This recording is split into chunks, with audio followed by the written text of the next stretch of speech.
All right, man. How's it going? Man, it's good. It's good that we get that Rockets game, but then we get the Jazz game. So a little bit of bad, a little bit of good. That's nice, dude. How was your Thanksgiving? Dude, it was good. Had some friends over and just kind of hung out and ate until I couldn't eat anymore, and it was good times. What about yours, man?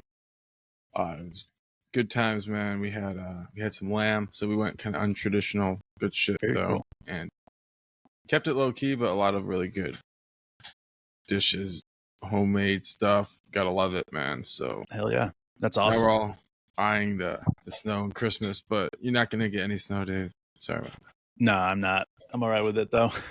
Yeah, I don't Oh, blame you. dude. I got to jump through to the Houston game real quickly before we go and talk about the Jazz game. But man, watching the Houston game, there was moments that I was just so frustrated. Like it was just frustrating. Like whether it was a good shot that Shea missed, or it was a tough shot Shea missed towards the end. To me, like just to be a fact that we were in the game at the end was an incredible situation. So these guys played really hard in the Houston game. Obviously, we weren't able to get the win, but watching how Houston reacted to beating us without Chet was crazy, bro. They're like Yeah. won a championship. Well, It reminded me of Patrick Beverly and Minnesota Timberwolves when they went to the playoffs, and Patrick Beverly ripped his shirt off and started like doing it in the rally crowd type yeah. thing. You know what I'm saying? He Like just stood I on the was like, course table. what are the Houston Rockets doing? They think they won the championship. Yeah, but I will say this about them: like they're on a roll at that moment, and they could legitimately claim that they were the best team in the West. For that win, and um, I learned a little bit about our team. I learned, I knew this was going to be a challenge. I think everybody did. You saw our road trip, and it was coming to an end, and the Rockets were playing the best basketball in the West, some of the best basketball in the whole league. So, they've been on a tear since the last time we'd seen them. But it became apparent throughout the course of the game that, yeah, like we have the two best players in the game, but our role player depth wasn't as deep as theirs. And they really pounded away at us because if you can take away the comfortable shots for our guys who I would say have limited offensive weapons, but they're very good at what they do, like Isaiah Yeah. Joe, Lou Dort. If you swallow up the space and take away what they want to do, their primary and secondary options, Yeah. we're throwing the ball to Shea and J Dub like hand grenades, like almost every time down. And that's fine because they're supremely talented, but things do happen over the course of a game when you put them in that spot, like where they're going to miss a few shots and they're True. going to not do some things we're used to over the course of a season. Very true. That shit will happen. And the thing about it is, though, that's sort of the Rockets' game plan, which is like you want to play in your face, you want to play aggressive, you want to use the Dylan Brooks toughness mentality, you want to push in the chest, you want to force the other team to push back, you want to create tension, and that's what I think the Rockets' identity has become. And for them, as a fan base, as a community, as a team, I think they should be really proud of what they've created because they were at the bottom of the draft or the top of the draft recently in the lottery, and they got some good players, good role players in Fred VanVleet. I'm a huge fan of him. When I see a guy like AJ Mitchell, I hope that he can someday be a player at Fred VanVleet's level and contribute on a team that can help win in the way he does. Obviously, I already mentioned Dylan Brooks. These are role players that the Rockets have selected to help lead that young group, and they've done a really good job. And then they went and got the right coach. So the Rockets are doing a tremendous job. I think I'm really for them as a team, and I think they should be really excited and proud of what they built. Yeah, it was a little overreaction, but from where they were, I remember recently having been at the toward the top of the lottery, that feeling to top of the West, that Yeah. should be celebrated. So I'm happy for them. But I do think that there's something to be said about our lack of depth in the role player category compared to a team like the Rockets, who are all role players. Bro, we talked about it. We wanted Dylan Brooks. Now, he had a terrible reputation at that moment, but like, look at what he's done. And a player like Fred VanVleet, I would always go for a player like him. I was mentioning it. AJ Mitchell comparison. I hope that AJ can be a player like him. But that's the type of thing. They have the right role players. Sure. And if you look at our role players, Jay Will, Alex Caruso, Usman Jang, Chet is a star. But those guys are out right now. So our role players are definitely what's the right word? Diminished at this moment, or we're not full health, obviously. So that's not going to and I think work. Kenny might have got a concussion. I don't know. I didn't see him back in the game after he took a hit. He's finally playing. I mean, let's talk about the Jazz a little bit, dude. We saw Kenny come out and just absolutely play great basketball before he got hurt. It's been really hit or miss with him. Well, man, some passes by Hartenstein. Sure. Dude, what else did we see? Big game from J-Dub and Shea, like always, dude. I mean, dude, but go back to the game against the Rockets, man. Yeah. And Kenny Hustle, bro, just everywhere. Like, he's making these plays, he's out there hustling, he's getting in. There was a situation with Dylan Brooks and Shea, and you saw him jump in there and get in everybody's face. I don't know if you saw it, but J-Dub, bro. So in the middle of the fight, J-Dub starts laughing and going a little crazy, like, because it wasn't a fight. Beautiful. There was pulling for the ball. There was some tension. It went into the Rockets bench. It's Dylan Brooks being Dylan Brooks, but Shea's his teammate. Like, that was the thing. Like, they play Team Canada. Dylan's like, they knew each other. They were both like laughing, and they both like, it just wasn't a real fight. But man, all the characteristics of a fight were there. Sure. It's just there was no hostility in the main, in the main two characters. So it was a fascinating thing, because it was like, I don't know, preparation for a fight. Well, and I think that's a really good point that you're putting in there, is that, like, you're seeing these guys that are putting it all out there right now. And the fact is that, to me, it's more impressive to see how these guys are responding to a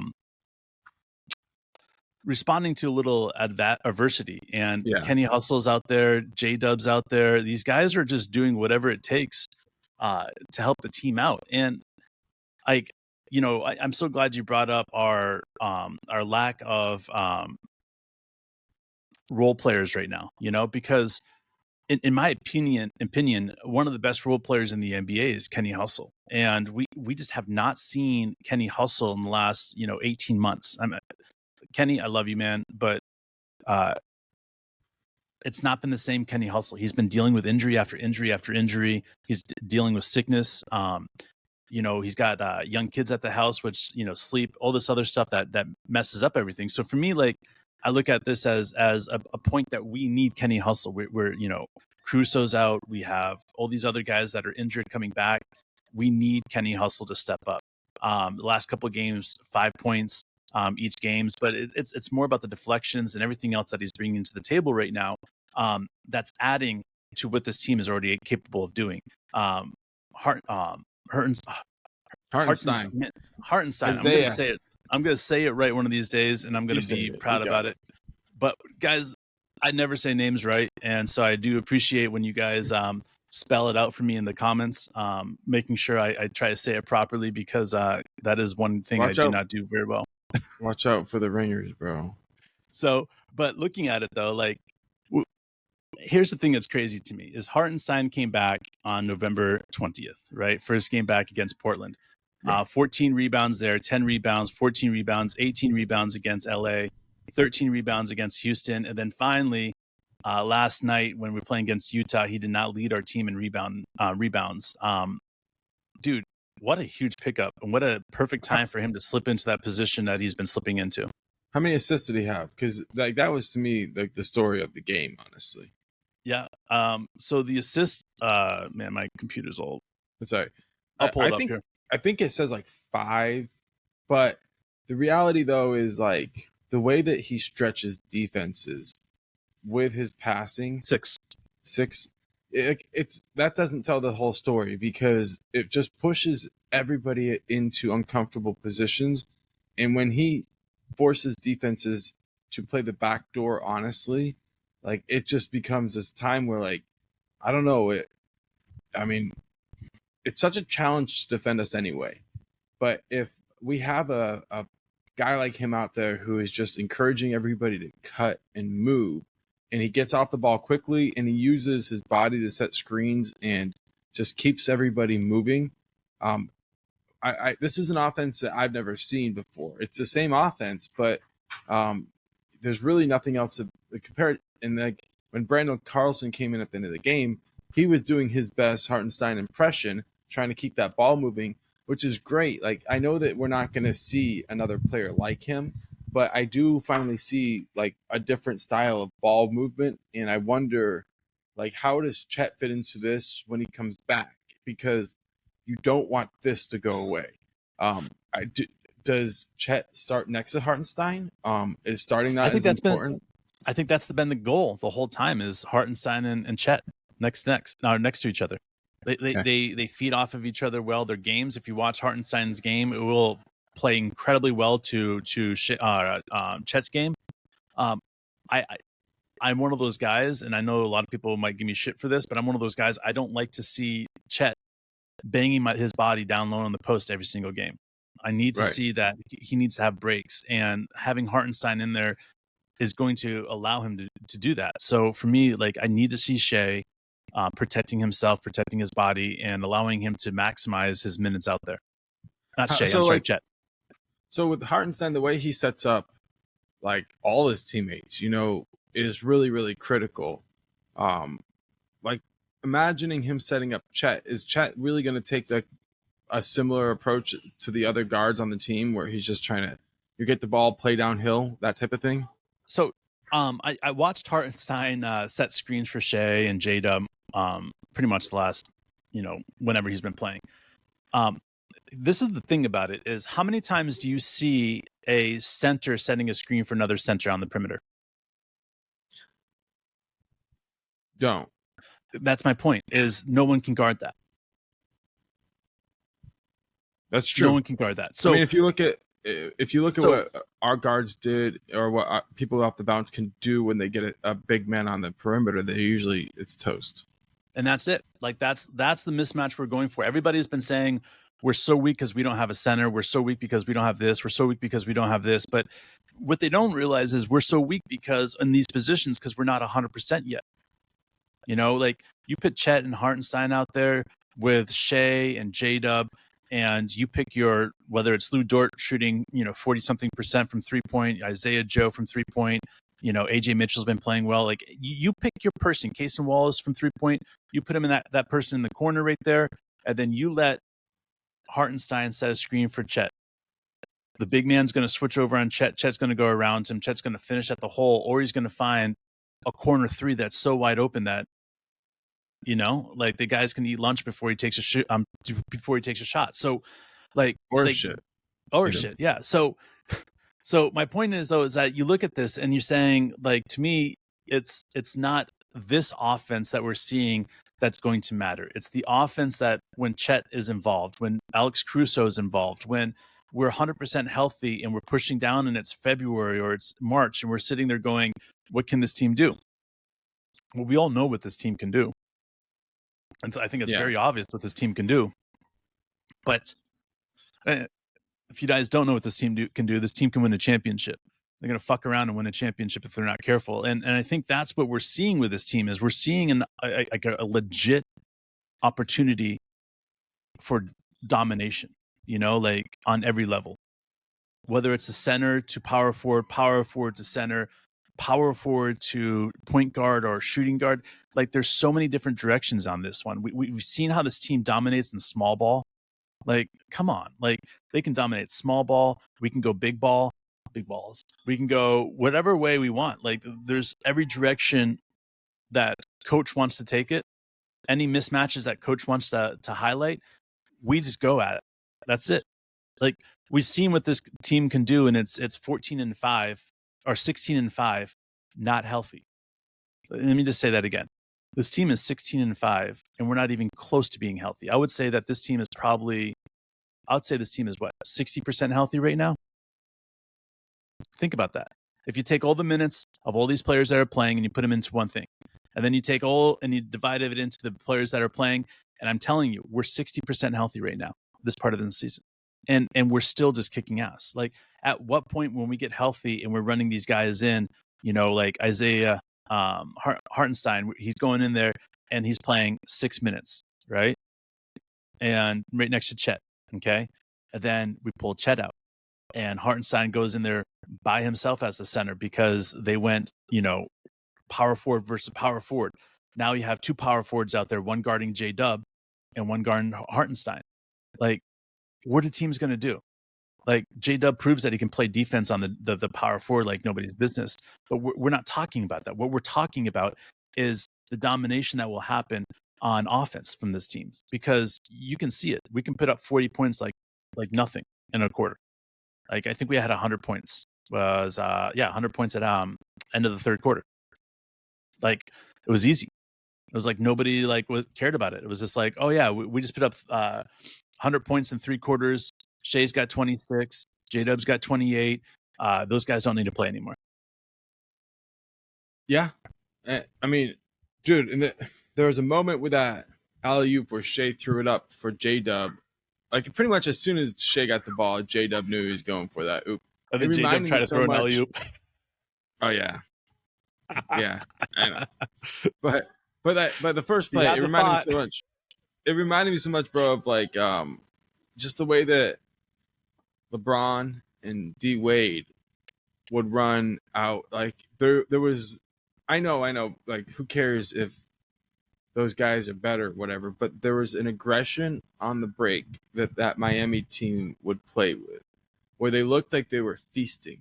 And as soon as they got the ball in transition, right, it was just like, this is what we have realigned our lives in the basketball world for, and we are playing to our utmost when we are playing out in free, and Coach Spo can't stop us, and nobody can tell us what to do.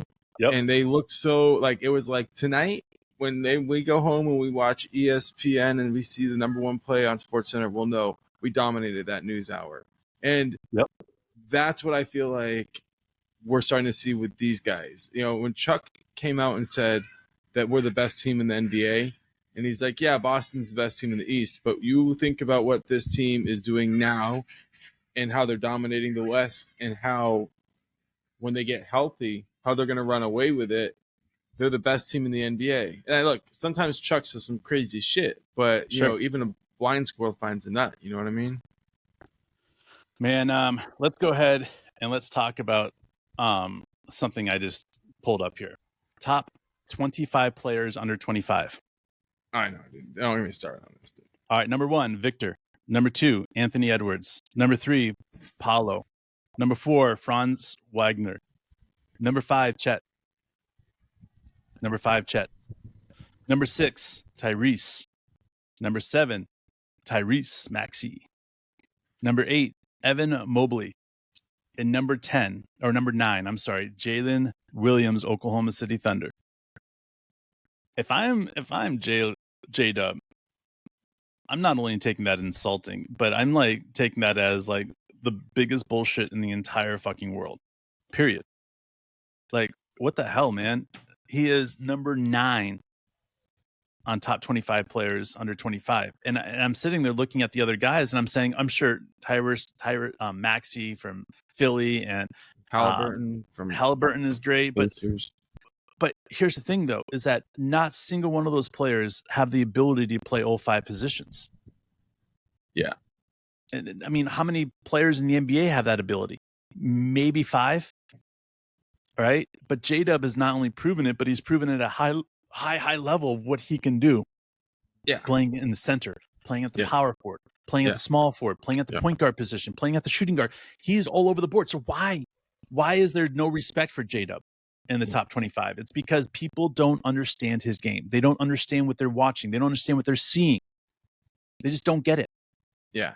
They don't. I mean, there's no way he isn't at least the top 5 of that group. But that's okay that other people are struggling to see that. These types of lists like are kind of weird how they put them together, because it's not like all-star voting or anything like that. But and I get it, like Maxey and Halliburton are all-stars or whatever, like, but they're really not that at the same level of what we're seeing from J-Dub. And J-Dub's career will prove that out. And that's just going to be like one of those things where he's continuing to get better. He's continuing to get more comfortable with his teammates. There's been roster flex. There's been all these different things. He continues to improve. He's a legit superstar. And a lot of people are still waiting to find that out. This list is honestly disrespectful to him. And it should fire him up.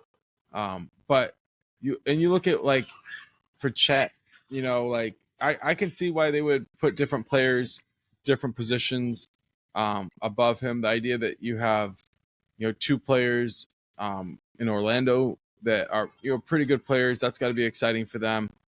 Victor. But my question is this. I'm going to throw this back to you. You pick the top 10 in the same draft class. Okay. So the top 10 of these guys, I'm going to read them off real quickly to you. Victor, Anthony Edwards, Paulo, Franz, Chet, Tyrese Hill, Hallie, Albert, right? Yeah. Maxey, Evan Mobley, Jalen Williams, and Shangun. My question is this. In a redraft that all 10 of these players in the same exact draft, where does Chet go?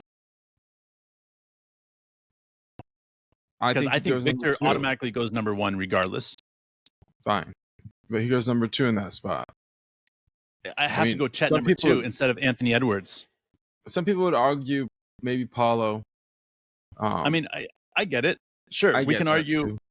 We can argue either way. But my point is that you do. I think it goes Victor, Chet, then it goes Anthony Edwards, J-Dub.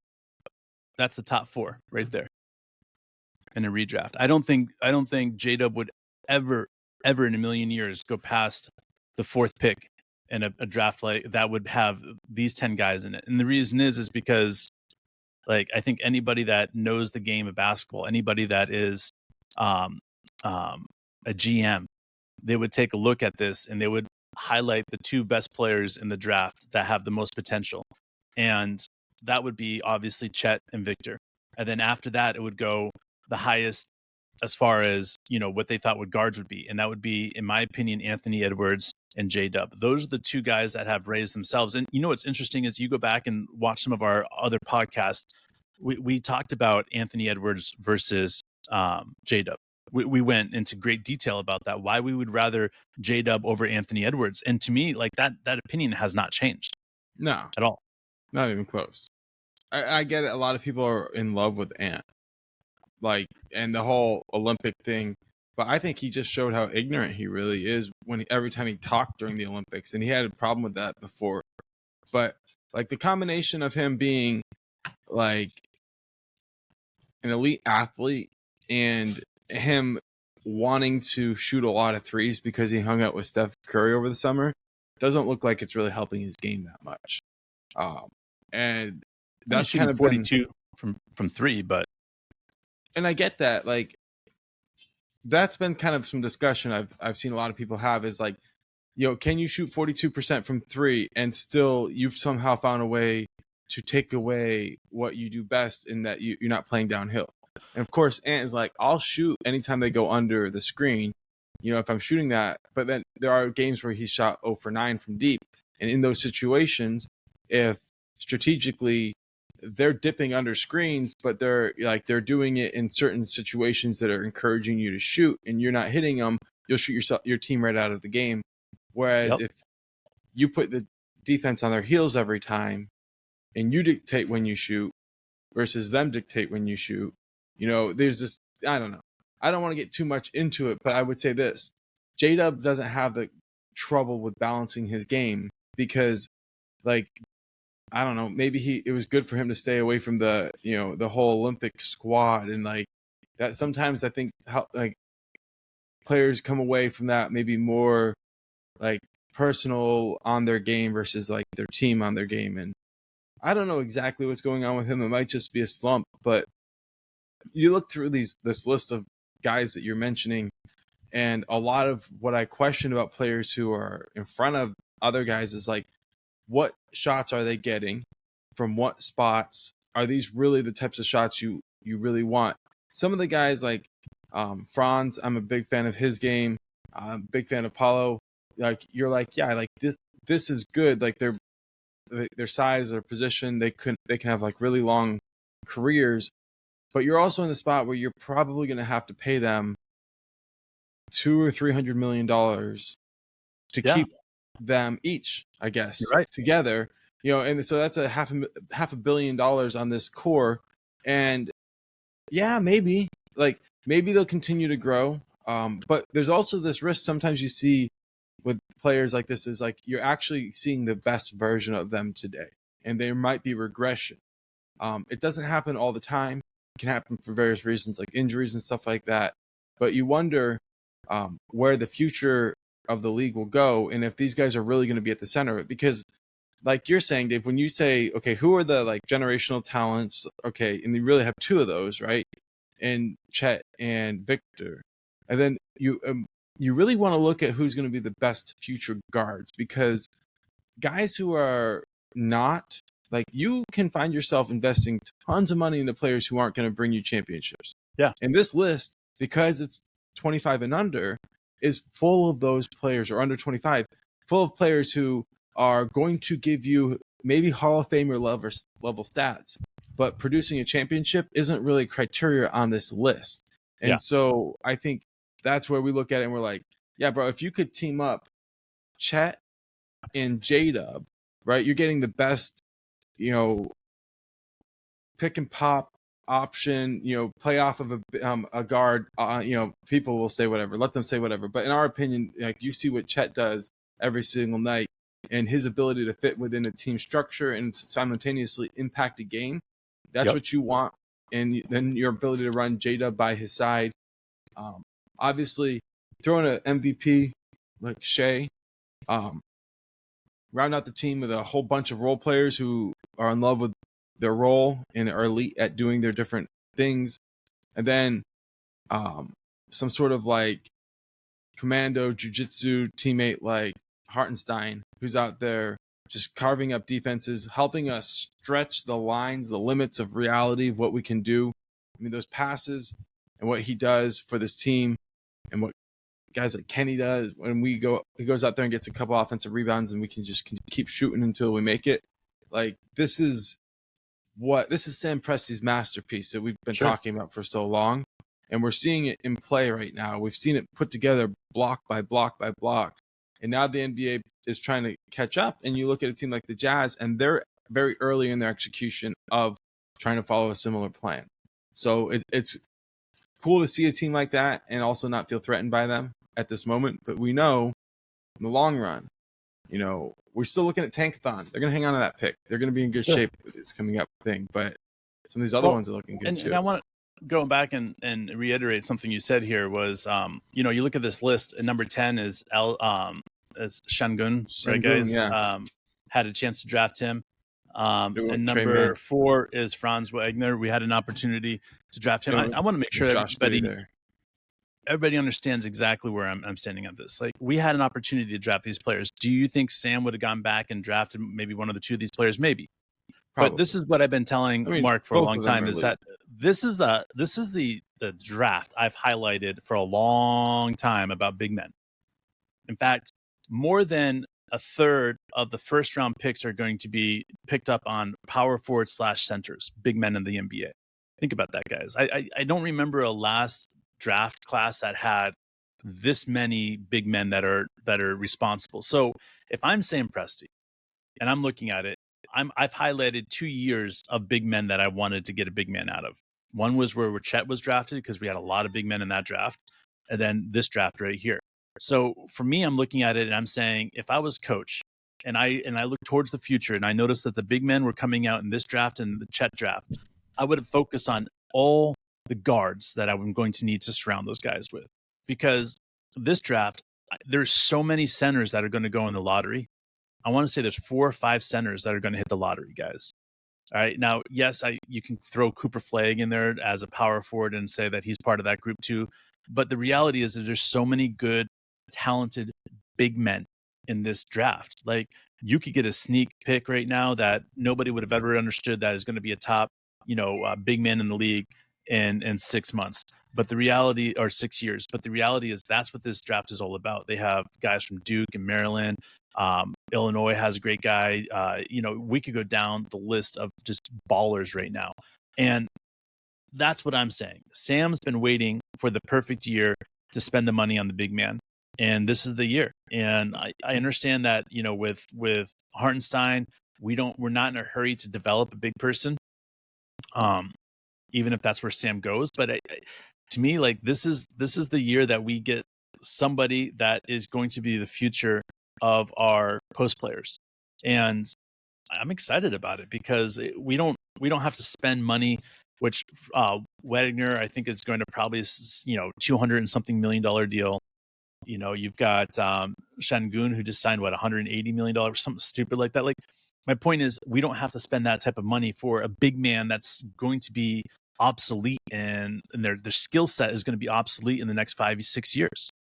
Like, that's the thing that we have to say is, like, big men are capable, unless you're Shaq or David Robinson. Big men are capable for a decade. Like, you're good for a decade. You just are. And then after the decade, you're not as good because you didn't learn how to have a jump shot. You're not as good because you can't get up the court as much. So when do we need a big man? Do we need a big man before we're peaking, or do we need a big man after we're peaking? It's like the vitamin C, baby. You got to take that after you're peaking. Plug it properly. You don't need vitamin C. That's where we got to leave it, bro.